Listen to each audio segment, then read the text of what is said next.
आप देखते होंगे कि हमारे अंदर यदि छोटी सी बीमारी हो जाए तो अगर हम उसका इलाज न कराएं तो बीमारी बढ़ते बढ़ते बहुत भयानक रूप ले लेता है और इंसान मर जाता है।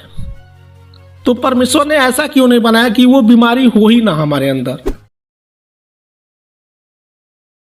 हेलो दोस्तों, आप सभी को जय मसीह की स्वागत करते हैं आज फिर से एक और नए वीडियो में। दोस्तों आज का वीडियो आप सभी मसीह भाई बहनों के लिए बहुत ही इम्पोर्टेंट होने वाला है। दोस्तों मैं आज आपको बहुत ही महत्वपूर्ण बातें बताने वाला हूँ। ये आपके मन में हमेशा उठता होगा कि आखिर हम मर क्यों जाते हैं, परमेश्वर ने इंसान को अमर क्यों नहीं बनाया। मेरे प्रियो, ये बहुत ही मोस्ट इम्पोर्टेंट वीडियो होने वाला है आप सभी मसीह भाई बहनों के लिए। तो आशा करता हूँ कि वीडियो में लास्ट तक बने रहेंगे पूरी बात समझने के लिए, ठीक है ना। देखिए, मैंने कुछ दिन पहले एक वीडियो बनाया था कि परमेश्वर ने किन्नर क्यों बनाया। किन्नर यानी कि हिजड़ा, मतलब हिजड़े लोगों को आप देखे होंगे। तो परमेश्वर किसी को किन्नर क्यों बनाता है, किसी को अंधा क्यों बनाता है, किसी को बीमारियां क्यों देता है, मतलब इस तरीके से मैंने वीडियो डाले हैं। आप हमारे वीडियो को देखेंगे तो मैं आज का ये जो टॉपिक बनाया है इसको आप पहली बात समझ नहीं पाएंगे, ठीक है ना। तो मेरा आज का विषय होने वाला है कि परमेश्वर ने मनुष्य को अमर क्यों नहीं बनाया, मनुष्य एक दिन मर क्यों जाता है। जाहिर सी बात है, पिता परमेश्वर जो सबका रचना करने वाला है, जो सबका मालिक है, यदि वो हमसे प्रेम करता है, हम उसके बच्चे हैं, तो आखिर हम मर क्यों जाते हैं। उसने हमें अमर क्यों नहीं बनाया। आप देखते होंगे कि हमारे अंदर यदि छोटी सी बीमारी हो जाए तो अगर हम उसका इलाज न कराएं तो बीमारी बढ़ते बढ़ते बहुत भयानक रूप ले लेता है और इंसान मर जाता है। तो परमेश्वर ने ऐसा क्यों नहीं बनाया कि वो बीमारी हो ही ना हमारे अंदर किसी प्रकार की बीमारी ना हो, हम स्वयं हमेशा के लिए जवान दिखाई दे, हम तंदुरुस्त मतलब हष्ट पुष्ट रहे, ठीक है ना। देखिए, आप ये भी जानते होंगे कि संसार में बहुत सारे बच्चे पैदा होते हैं। बहुत सारे ऐसे भी बच्चे हैं जिनकी आंखें नहीं होती हैं, वो ब्लाइंड यानी कि अंधे होते हैं। बहुत से ऐसे लोग होते हैं जिनके पैर नहीं होते हैं, एक्सीडेंट में या फिर किसी तरीके से उनके पैर कट जाते हैं, टूट जाते हैं, तो वो हमेशा के लिए विकलांग हो जाते हैं। और बहुत सारे ऐसे भी बच्चे हैं जो जन्मजात विकलांग ही पैदा होते हैं।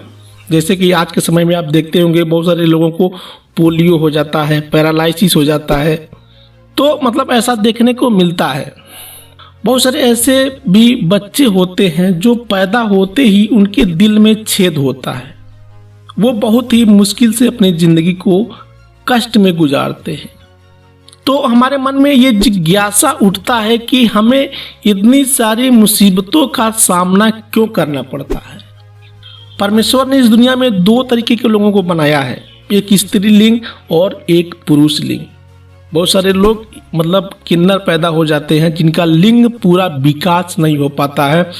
तो परमेश्वर ने तो किन्नर बनाया ही नहीं था, अब कैसे बन गए हम आगे इस वीडियो में देखेंगे। देखिए, ऐसा क्यों होता है मैं आपको बताता हूँ। इस दुनिया की शुरुआत में जब परमेश्वर ने आदम और हव्वा को बनाया था तो परमेश्वर ने ये सोच के नहीं बनाया था कि कोई भी व्यक्ति लंगड़ा होगा, लूला होगा, अंधा होगा या फिर मंद बुद्धि का होगा या फिर विकलांग होगा या फिर किसी प्रकार के उसके अंदर दोष या किसी प्रकार के विकार पाए जाते हैं। तो परमेश्वर ये सोच के नहीं बनाया था। किसको? आदम और हव्वा को।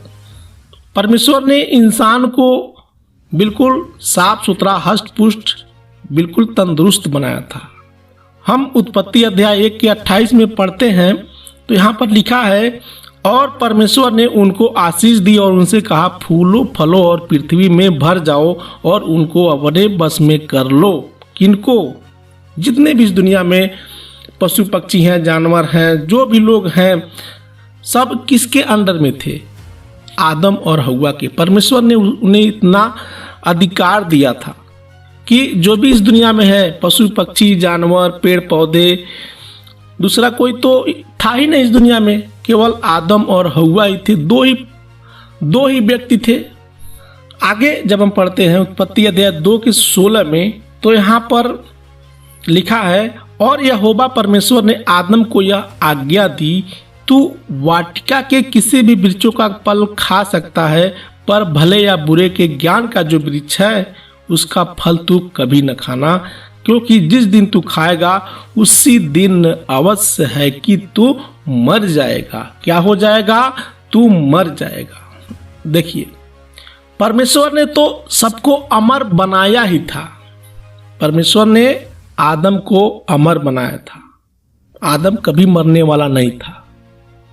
लेकिन जो ही उसने पाप किया, परमेश्वर ने जो उसको आज्ञा दी थी उस आज्ञा को उसने तोड़ दिया और फल खा लिया, तो उसके अंदर पाप आ गया। और पाप आने के कारण उसके अंदर नाना प्रकार के विकार आ गए, नाना प्रकार के रोग आ गए, नाना प्रकार के दुष्प्रभाव में गिर गया। जब तक उसके अंदर पाप नहीं था तब तक परमेश्वर का अनुग्रह उसको हर मुसीबत से बचाए रखता था। लेकिन जब उसके अंदर पाप आ गया तो वो अनुग्रह हट गया। जो अनुग्रह आदम और हव्वा के लिए कवच का काम करता था, कोई भी मुसीबत आने पर, कोई भी कठिनाई आने पर वो अनुग्रह उसको रोक लेता था। लेकिन अब वो कवच, परमेश्वर का जो वो आशीष था, वो हट गया पाप आने के कारण, क्योंकि आदम और हव्वा के अंदर पाप आ गया, बुराई आ गया। इसलिए दिनों दिन करके आदम और हव्वा मरने लगे। ठीक उसी प्रकार हमारे जो पूर्वज हैं, हमारे माता पिता के माता पिता, वो क्या है? आदम और हव्वा के ही संतान हैं। हम सभी लोग क्या है? आदम और हव्वा के ही संतान हैं। आदम और हव्वा ने पाप किया और वो पाप हमारे अंदर भी आता गया, उनके बच्चों के अंदर भी आता गया। आज इसीलिए हम दिनों दिन मरते जाते हैं। परमेश्वर ने तो हमें अमर ही बनाया था और वो अमरता आज भी काम करता है। कभी कभी आप देखते होंगे कि हमारे शरीर में यदि कोई छोटा मोटा रोग हो जाता है तो कभी कभी वो अपने आप ठीक भी हो जाता है। हमारे जीवन में पाप आया और हम दिनों दिन उस पाप में गिरते जाते हैं और आप समझ लेते हैं कि वो पाप कुछ समय के लिए खत्म हो जाता है। नहीं, पाप कभी खत्म नहीं होता है मेरे प्रियो। वो पाप हमारे अंदर हमेशा के लिए बना रहता है और आप समझते हैं कि हम जो पाप करते हैं वो पाप एक समय में खत्म हो जाता है। नहीं, ये आपका गलत सोच है। हम जो पाप करते हैं वो पाप आज हमारे अंदर है, वही पाप कल हमारे बच्चों के अंदर जाएगा, फिर उनके बच्चों में ऐसे वो पाप बढ़ता रहता है। इसलिए बाइबल कहता है कि मन फिराओ। यदि तुम कितना भी अच्छे कर्म कर लोगे लेकिन तुम्हारे अंदर मन फिराव की भावना नहीं है, तुम मन नहीं फिराते हो, तो अभी भी तुम्हारा उद्धार खतरे में है, तुम्हारा उद्धार नहीं हुआ है, तुम परमेश्वर के पास नहीं जाओगे। तो मेरे प्रियो, सबसे पहले आपको मन फिराने की जरूरत है।